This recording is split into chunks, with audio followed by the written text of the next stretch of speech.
মহাস্থানগড়ের নিচে কি সত্যিই লুকিয়ে আছে এক নিষিদ্ধ রহস্য? আপনি কি কখনো ভেবে দেখেছেন আপনার পায়ের নিচের মাটি কতটা গভীর হতে পারে? না, আমি মাটির স্তরের কথা বলছি না। আমি বলছি সেই সব প্রাচীন সত্যের কথা যা গত 1000 বছর ধরে বাংলার বুক চিরে অন্ধকারের মধ্যে শ্বাস নিচ্ছে। বাংলাদেশের বগুড়া জেলা, পুন্ড্রনগর। ইতিহাসের পাতায় আমরা একে চিনি এক সমৃদ্ধ প্রাচীন নগরী হিসেবে। কিন্তু এই ইটের স্তূপের নিচে এমন এক কক্ষের অস্তিত্বের কথা শোনা যায় যার কথা কোনো পাঠ্য বইয়ে লেখা নেই, সরকারি নথিতে যার কোনো মানচিত্র নেই। লোকমুখে প্রচলিত এটি একটি নিষিদ্ধ কক্ষ। বলা হয় এই কক্ষের দরজা আজ থেকে 1 সহস্রাব্দ আগে স্থায়ীভাবে সিল করে দেয়া হয়েছিল। কেন? প্রত্নতাত্ত্বিকরা কি সেখানে এমন কিছু দেখেছিলেন যা সাধারণ মানুষের জানার বাইরে রাখা জরুরি ছিল? নাকি এই কক্ষের ভেতরে এমন কোনো অভিশাপ কিংবা রহস্য লুকানো আছে যা আধুনিক সভ্যতার জন্য হুমকি হয়ে দাঁড়াতে পারে? স্থানীয়রা আজও সেই ঢিবির পাশ দিয়ে হাঁটার সময় বুক কাঁপিয়ে ফিসফাস করে, ওখানে যেও না, মাটির নিচের সেই দরজাটা যেন কখনো না খোলে।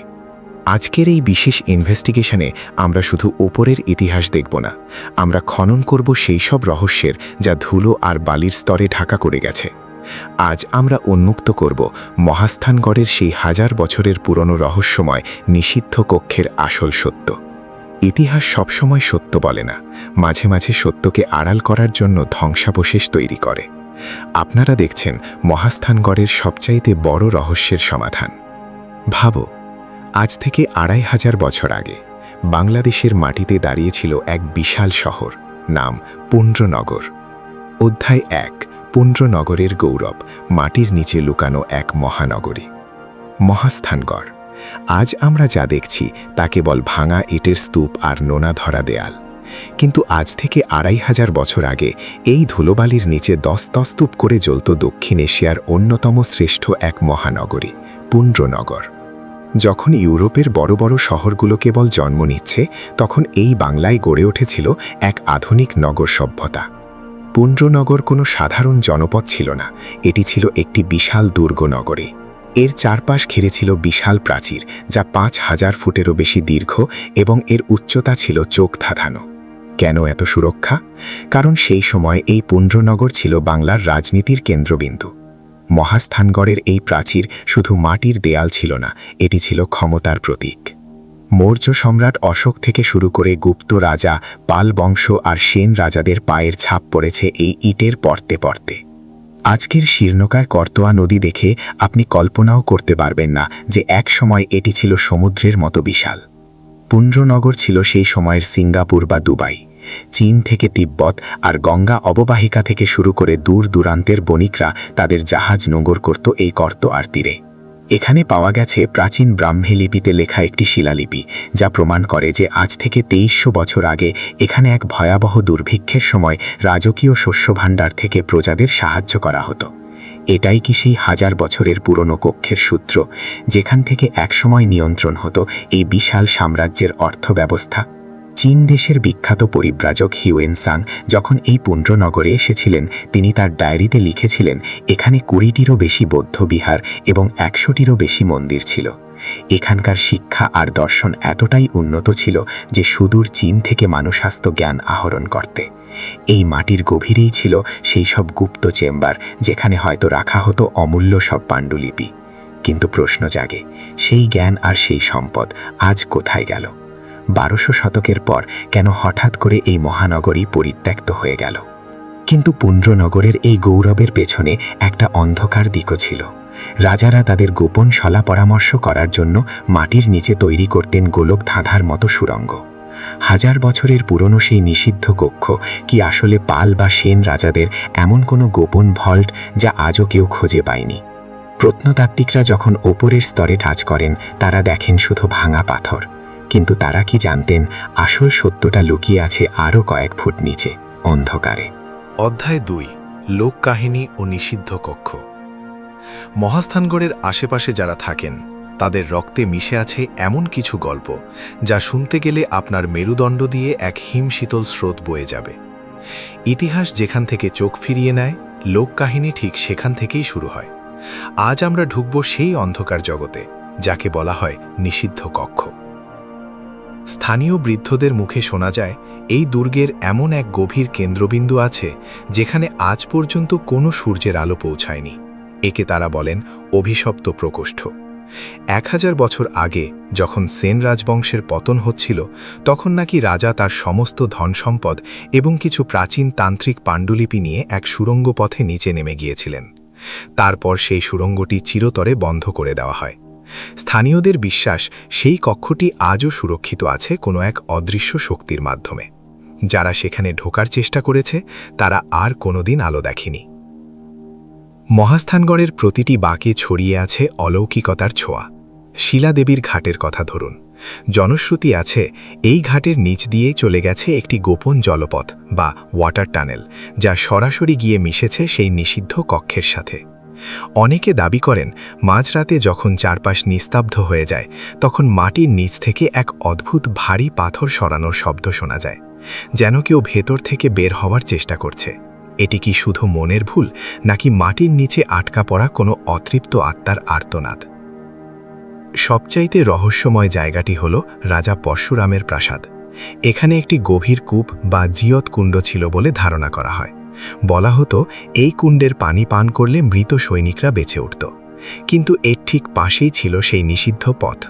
প্রত্নতাত্ত্বিকরা যখন এখানে খনন শুরু করেন, তারা মাটির নিচে অদ্ভুত কিছু শূন্যস্থানের ভয়েডের সন্ধান পান। কিন্তু খনন কাজ এক পর্যায়ে গিয়ে অদ্ভুতভাবে বন্ধ হয়ে যায়। স্থানীয়দের দাবি খননকারী দল সেখানে এমন কিছু দেখেছিল যা বাইরে প্রকাশ করা নিষিদ্ধ ছিল।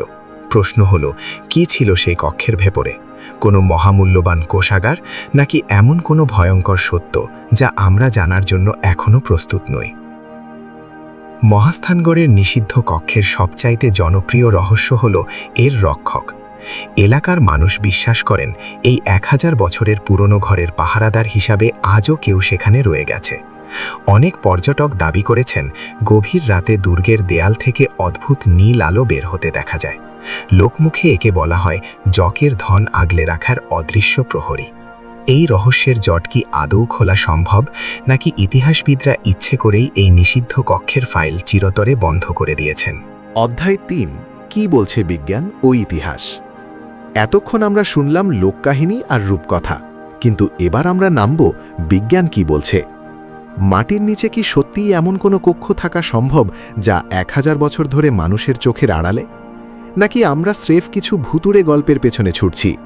চলুন দেখি মহাস্থানগড়ের মাটির গভীর স্তরগুলো আমাদের কি সংকেত দিচ্ছে।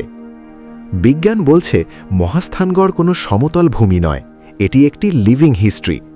এখানে খনন করতে গিয়ে প্রত্নতাত্ত্বিকরা দেখেছেন যে এক একটি যুগের ওপর অন্য এক যুগের শহর গড়ে উঠেছে।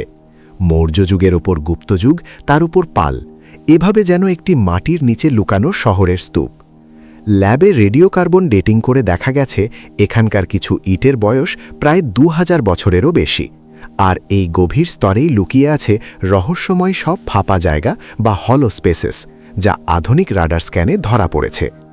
1960 এবং 90-এর দশকে ফরাসি ও বাংলাদেশি প্রত্নতাত্ত্বিকরা যখন যৌথভাবে খনন শুরু করেন, তারা বেশ কিছু অদ্ভুত কাঠামোর সন্ধান পান। ইতিহাসবিদদের মতে মধ্যযুগের রাজারা তাদের প্রাসাদের নিচে গুপ্ত পথ বা সিক্রেট প্যাসেজ তৈরি করতেন। কেন? উত্তরটা সহজ, জরুরি অবস্থায় পালানোর জন্য, অথবা শত্রুর অবচরে সৈন্য চলাচলের জন্য।